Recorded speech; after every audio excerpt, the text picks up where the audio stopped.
আজকের টপিক হলো ড্রয়িং বা অপর নাম হলো স্ট্রেচিং।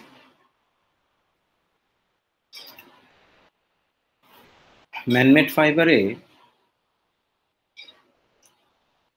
ড্রয়িং বা স্ট্রেচিং করাটা এটা হলো অপরিহার্য, মানে কম্পালসারি আর কি। এটা ছাড়া ইউজফুল ফাইবার আমরা তৈরি করতে পারবো না।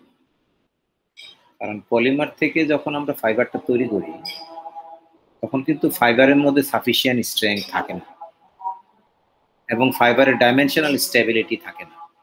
এই দুটা জিনিসের অভাব থাকে। ফাইবার ঠিকই আছে, it looks like fibre and it is a fiber when after the fiber is produced, but this fiber cannot be used for useful purpose or for textile purpose. তাহলে আমাদের স্পিনিং করলে আমরা ফাইবার পাবো এই কথা কিন্তু সত্য, কিন্তু ইউজফুল ফাইবারের পাওয়ার জন্য আমাদেরকে ড্রয়িং করতে হবে। এবং এই ড্রয়িং যে আমরা করব এটার যে ইফেক্ট সেটা কিন্তু এই ফাইবারের মলিকুলার অ্যারেঞ্জমেন্টের সাথে জড়িত, ফাইবারের মলিকুলার অ্যারেঞ্জমেন্টের সাথে জড়িত।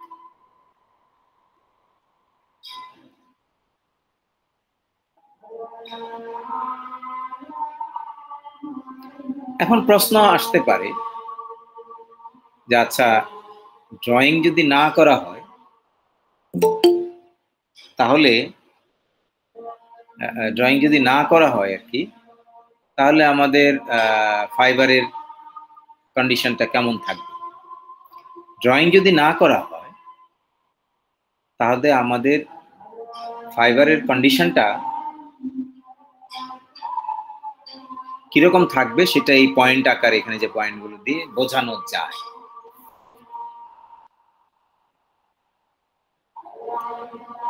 ফাইবারটা তো বেশিরভাগ ক্ষেত্রে আমি বলছি আর কি পলিমার দিয়ে তৈরি, তাই না? মেটেরিয়ালটা তো পলিমার, বস্তুটা তো পলিমার, ফাইবারটা তো হলো ফিজিক্যাল ফর্ম। তাহলে পলিমার এর অবস্থাটা কি হবে? পলিমারের অবস্থাটা হবে পলিমার চেইনগুলো ওরিয়েন্টেশনও কম হবে, অর্ডার আমরা মানে বাংলা যেটাকে বলি শৃঙ্খলা আর কি, শৃঙ্খলাও কম হবে। এবং আমরা পলিমার যখন পড়ি তখন এটা তোমরা নিশ্চয়ই পড়েছো যে পলিমার চেইনগুলো যদি বিশৃঙ্খল অবস্থায় থাকে তাহলে আমরা সেই পলিমারটাকে বলি অ্যামরফাস পলিমার। পলিমার চেইনগুলো যদি সুশৃঙ্খল অবস্থায় থাকে, সুসজ্জিত অবস্থায় থাকে, তাহলে এটাকে আমরা বলি, এবং কম্প্যাক্ট অবস্থায় থাকে তাহলে আমরা এটাকে বলি ক্রিস্টালাইন পলিমার। তাহলে ড্রয়িং যত বেশি আমরা করব পলিমারের ক্রিস্টালাইনিটি তত বৃদ্ধি পাবে।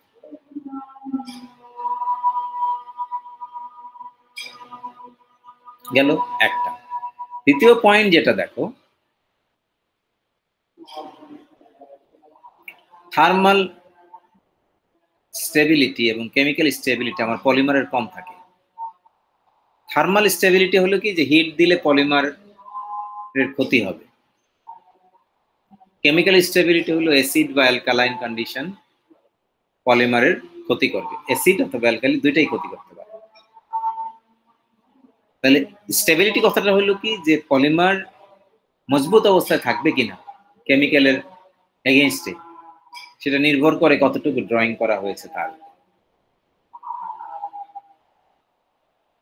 তারপরে হলো লো রেজিস্ট্যান্স টু এজিং। যদি ড্রয়িং না করা হয় তাহলে পলিমার তৈরি করার সাথে সাথে আস্তে আস্তে আস্তে আস্তে পলিমারটা নষ্ট হতে থাকবে এবং দ্রুত গতিতে নষ্ট হয়ে যাবে।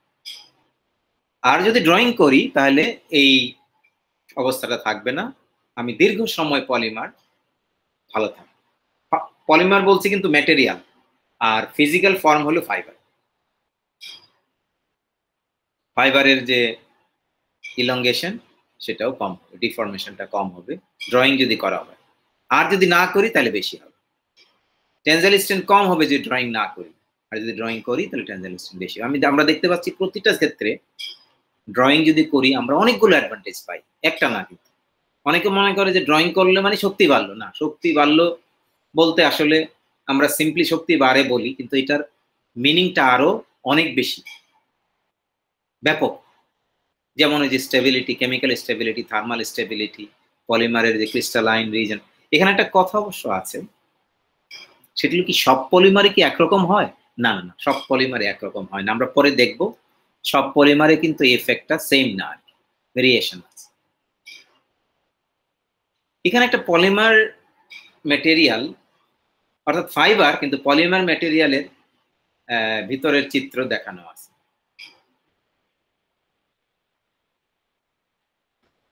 এখানে দেখতে পাচ্ছ কিছু কিছু অঞ্চল আছে যে অঞ্চলগুলোতে পলিমার চেইন পরস্পর কাছাকাছি এবং প্রায় প্যারালাল অবস্থা অবস্থান করে, কাছাকাছি এবং প্রায় প্যারালাল অবস্থা অবস্থান করে। এটা হলো ক্রিস্টালাইন রিজন। আর এলোমেলো যে অংশগুলো আছে সেটা হলো অ্যামরফাস রিজন। যত বেশি আমরা ড্রয়িং করব ক্রিস্টালাইন রিজনের পরিমাণ বৃদ্ধি পাবে, অ্যামরফাস রিজনের পরিমাণ আস্তে আস্তে কমতে থাকবে। আর আরো একটা কথা আছে, আরেকটু খেয়াল করো, দেখো ক্রিস্টালাইন রিজনগুলোর যে অ্যাঙ্গেল সেগুলো কিন্তু অ্যাক্সিসে না, অ্যাক্সিস বরাবর না, ফাইবারের অ্যাক্সিস বরাবর। এটাকে বলে হলো ওরিয়েন্টেশন। অ্যাক্সিসের দিকে অ্যাক্সিসের যত প্যারালাল হবে আমার ফাইবার ম্যাটেরিয়াল তত শক্তিশালী হবে। তাহলে আমরা দেখতে পাচ্ছি ড্রয়িং এর ইম্প্যাক্ট অনেক ব্যাপক। চিত্রের সাহায্যে এখানে ড্রয়িং এর ইম্প্যাক্ট দেখানো আছে, একটু ভালো করে দেখো। দেখো তোমাদের কাছে বোধগম্য হয় কিনা। তাহলে আমরা যদি বাম দিকের ছবিটার দিকে তাকাই, একদম বাম দিকে যে ছবিটা আছে এটা কোনো ড্রয়িং হয়নি। ড্রয়িং ছাড়া আমার ফাইবার কেমন হবে?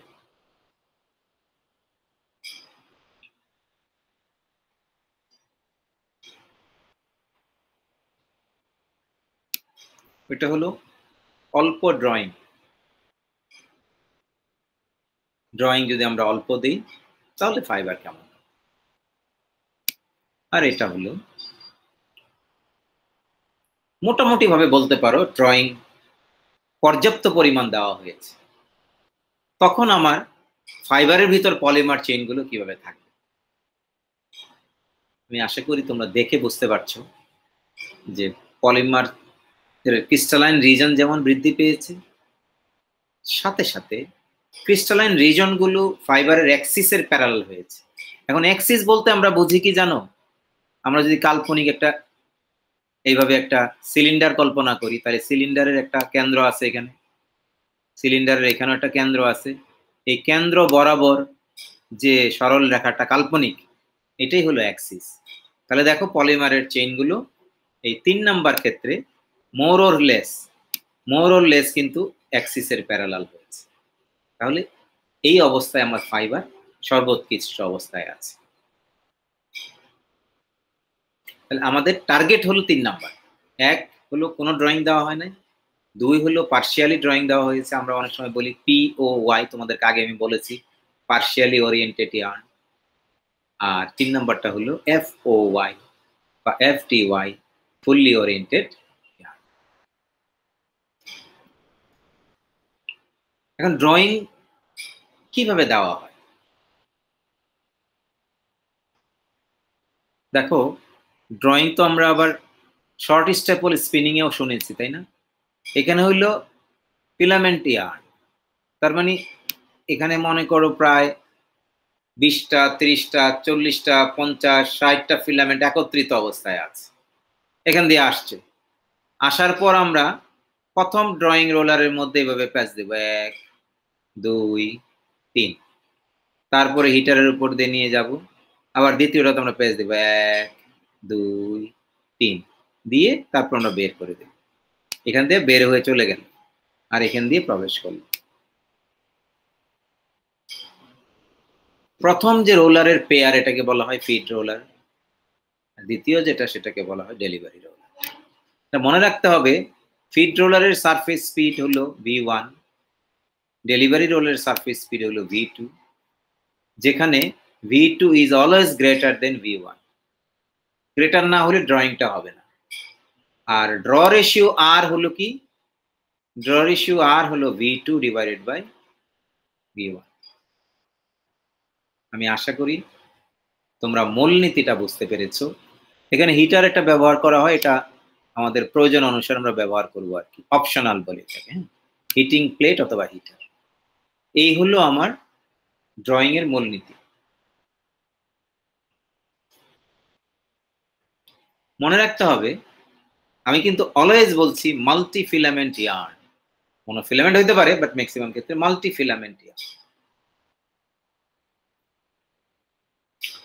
তাহলে v2 যদি বেশি হয় সারফেস স্পিড v1 এর তুলনায়, তাহলে তো এখানে টান পড়বে, তাই না? এই টানটাই তো ড্রয়িং বা স্ট্রেচিং।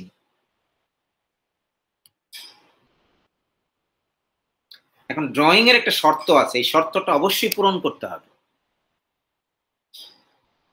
সেই শর্তটা কি? ড্রয়িং সবসময় প্লাস্টিক কন্ডিশনে করতে হবে।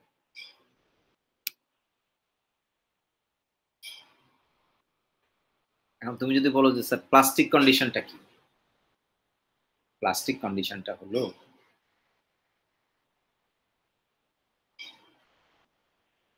আমার ফাইবার বা পলিমার যেটাই বলি, এই পলিমারের যে চেইনগুলো আছে, চেইনগুলো ফ্লেক্সিবল অবস্থায় থাকে।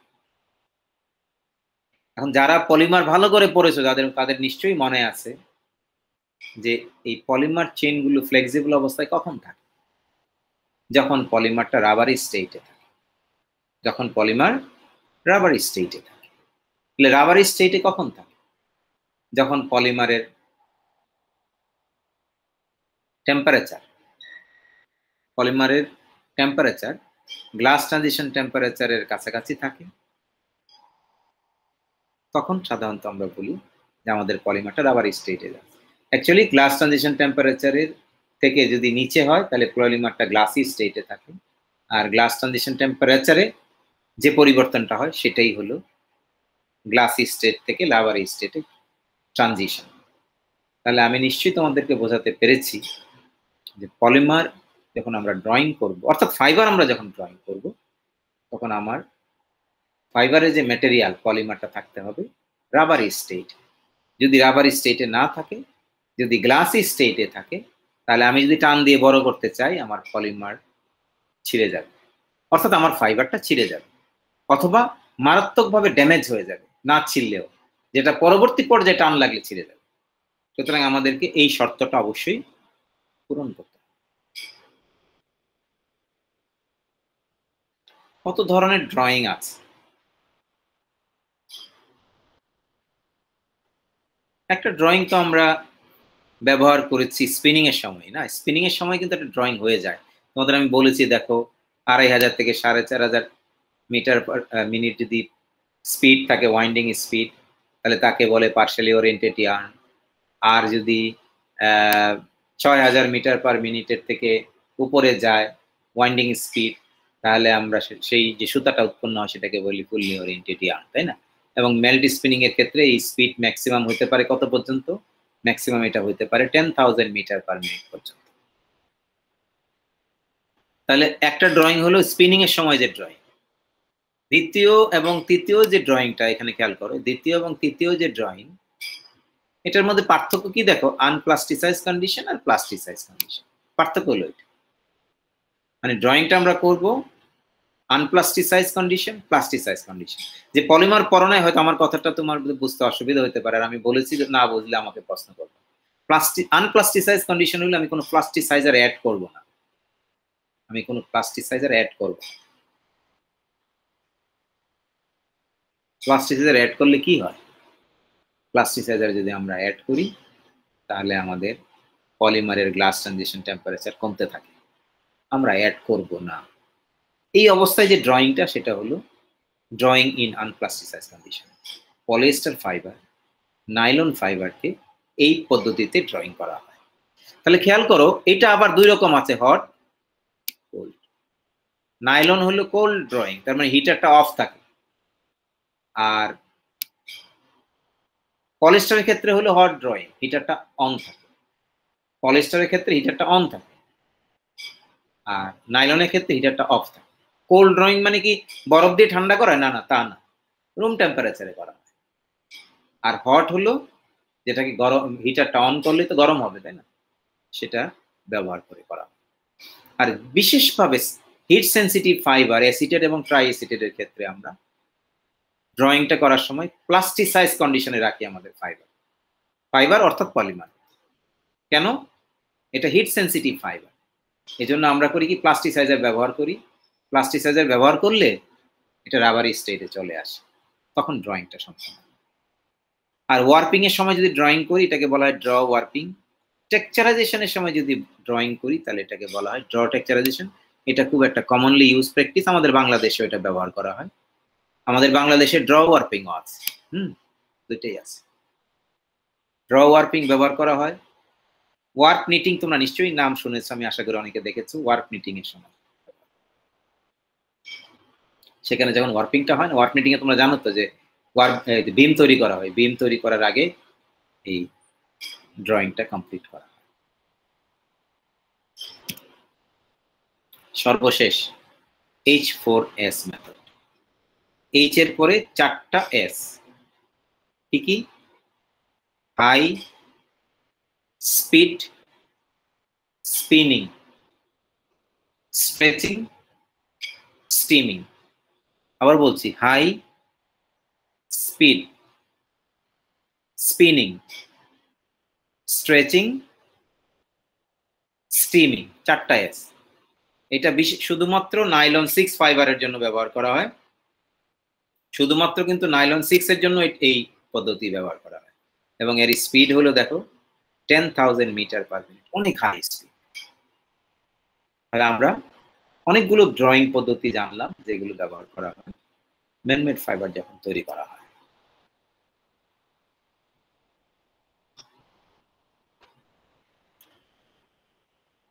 এখন ওই যে তোমাদেরকে আমি বলেছি যে দেখো ড্রয়িং কিন্তু সব ফাইবারের ক্ষেত্রে একরকম না। যদি সেলুলোজ পলিমার ভিত্তিক ফাইবার হয়, মানে সেলুলোজ পলিমার থেকে যদি ম্যানমেড ফাইবার তৈরি করা হয়, সেই ক্ষেত্রে আমার ড্রয়িং খুব কম লাগে, 1.2 কাছাকাছি লাগে।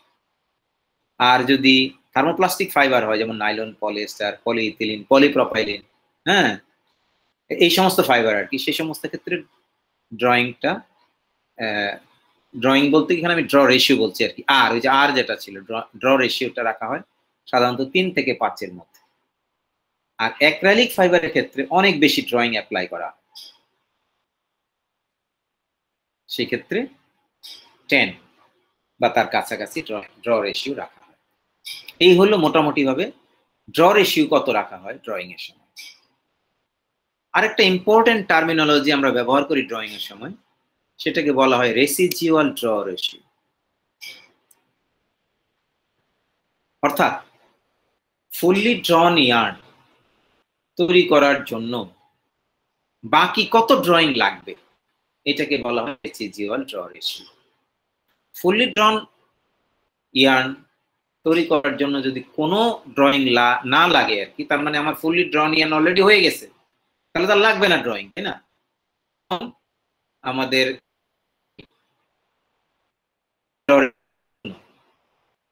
ফুললি ড্রন ইয়ার্নের ক্ষেত্রে রেসিজিউয়াল ড্র রেশিও হবে 0। আর অন্যান্য ক্ষেত্রে যতটা বাকি আছে সেটা।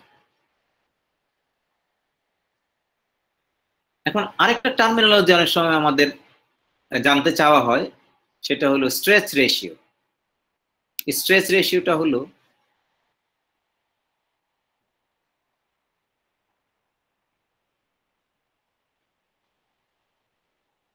মানে ড্র রেশিও আমরা বের করেছি হলো কি ওই যে V1 V2 মনে আছে তো না?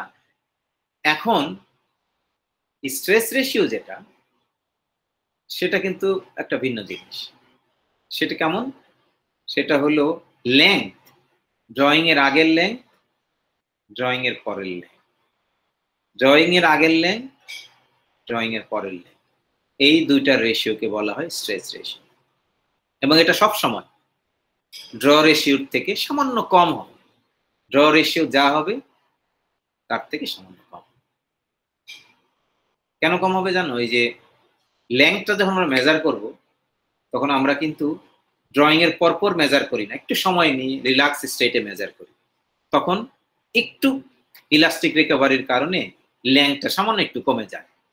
এই জন্য ড্র রেশিওর তুলনায় স্ট্রেস রেশিওটা সামান্য একটু কম।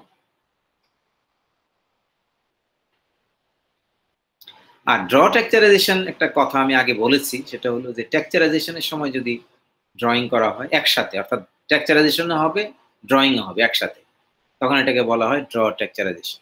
এবং যে সুতা উৎপন্ন হয় সেই সুতাকে বলা হয় ড্র টেক্সচার ইয়ার্ন। এই ক্ষেত্রে ফিড ম্যাটেরিয়াল হলো partially oriented yarn, delivery material হলো ডিটিওয়াই। এখন তোমরা যারা টেক্সচারাইজেশন সম্পর্কে কিছুটা না কিছুটা তোমরা জানো, পরে আসছো আমি জানি, হয়তো আমরা আরো ফার্দার ডিটেলস আলোচনা করব। টেক্সচারাইজেশনটা শুধুমাত্র অ্যাপারেল ফাইবারের জন্য করা হয়। টেকনিক্যাল টেক্সটাইল এবং হোম টেক্সটাইল সাধারণত টেক্সচারাইজেশন করা হয় না।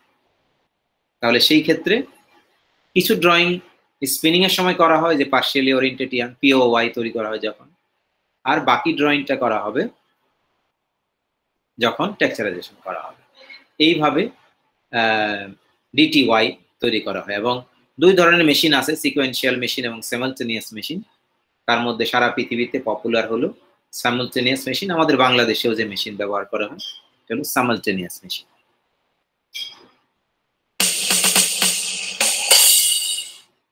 তো আজকে এই পর্যন্ত ড্রয়িং আলোচনা সমাপ্তি। এবার তোমাদের কারো কোনো প্রশ্ন যদি থাকে সেই প্রশ্ন আমি চেষ্টা করব উত্তর দেওয়ার জন্য বা ব্যাখ্যা দেওয়ার জন্য।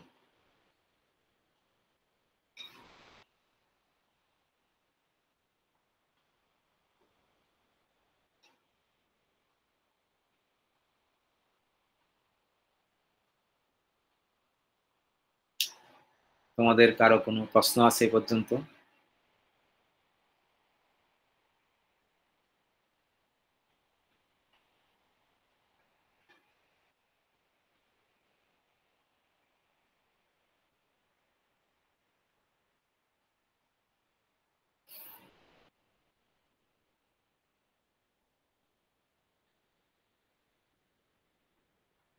তোমরা আমার কথা শুনতে পাচ্ছ আশা করি।